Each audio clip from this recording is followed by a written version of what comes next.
Hi guys, good morning. Good morning Facebook Live and good morning YouTube. This is Uma I'm from Lotus Wellness Center in Manassas, Virginia, but today I'm coming to you from New York. And I wanted to bring you the Monday morning inspirational message, follow your soul, not your heart. Now I know that might sound a little bit weird because everybody's always telling you, you have to follow your heart, you have to follow your heart. Well, here's the problem. Hi, cuz. When you follow your heart, hi, Nicole.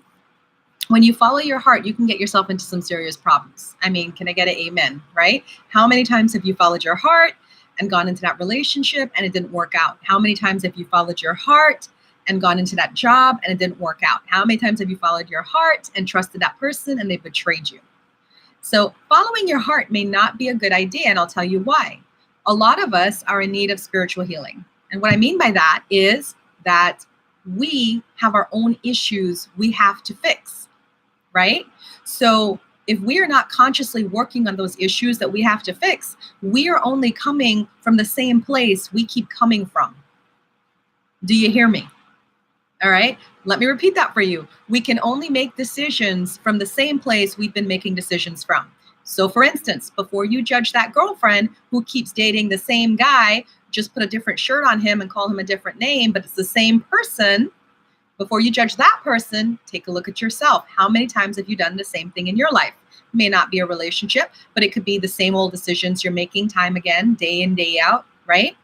So one of the things I do with my clients that I recommend to you out there in internet land is to work on yourself. You have to work on your, what they call emotional intelligence. You have to work on your spiritual pride. You have to work on all the things that motivate you and really put it under a microscope and check it and understand if this is for you or against you.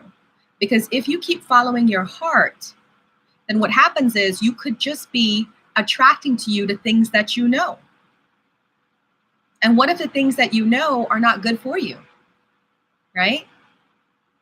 I remember a long time ago, I was in this one relationship where the guy was really, really nice to me. And I was really, really not nice to him. And you know what he said to me? He said, you don't know how to be loved. You're so used to being in the game and being betrayed and lied to and abused that that's what you're used to and that's what you're aiming for. And he was so true, right? We have to learn to look at the things that attract us. So many times I get people when I'm working as a dating consultant and they come in and they say, Uma, I want this guy, I want this guy, I want this guy. And then I'm working with them on their dating profiles, and I'm like, well, what about this guy? What about this guy? And they're like, oh no, I don't want him and stuff. I went on a date with him. I was like, well, what was wrong? Well, I don't know. He was nice. He was nice. He was nothing wrong with him. But you know what happened was her picker was broken, right? Why is her picker broken? Because she's only attracted to the drama and trauma of the men that she sees because that's reminding her of the drama and trauma of her past. So you have to learn to identify those behaviors within yourself. And you have to learn to stop it and say, you know what? If you're in a dating situation, I'm going to go ahead and give that nice guy who I'm not normally attracted to, I'm going to give him a try. Because clearly he is outside of my realm of possibilities. And that's what you need to do to create a better scenario for yourself. You have to put yourself outside of the realm of your possibilities. Amen. Right? Wahida says this year alone is a true example of that. Not everyone is your friend or has your best interest at heart. But if you keep picking them, that's something you're used to. So it's a big shift when you have to now choose that's good for your soul as opposed to what's good for your heart. And then people ask me, Uma, how do I do that? How do I choose what's from my soul? I say completely bypass the heart altogether and go to your gut. That's why they call it the gut instinct. Right? Because sometimes our gut will be telling us stuff and we don't want to listen to it, correct? Our gut will be saying, you better leave that person alone. You better not take that job. I don't care. It's 50,000 more than you're used to making. You better not take it. But we don't listen to our gut. We follow our heart. And our heart can lead us into these issues. Work on yourself. Get your healing. Create awareness. Create space as you go through this method of changing. It takes a while. It takes time. It takes effort. Of course, I'm going to recommend that you work with a mentor or a coach. I did. It worked out wonderfully. You could do this on your own. For those of you that are concerned about that, absolutely. It's just going to take some time.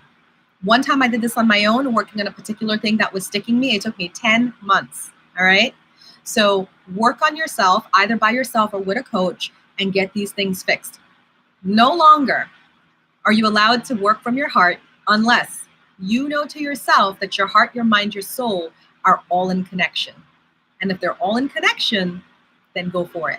And you'll know that it's okay to go for it because you're not going to feel anything across the screen. Hi, Raju. Good morning. So that's my short little message for Monday morning, your inspiration for today, why sometimes following your heart may not be a good idea. And in any scenario, following your soul is a better option. Thanks, guys.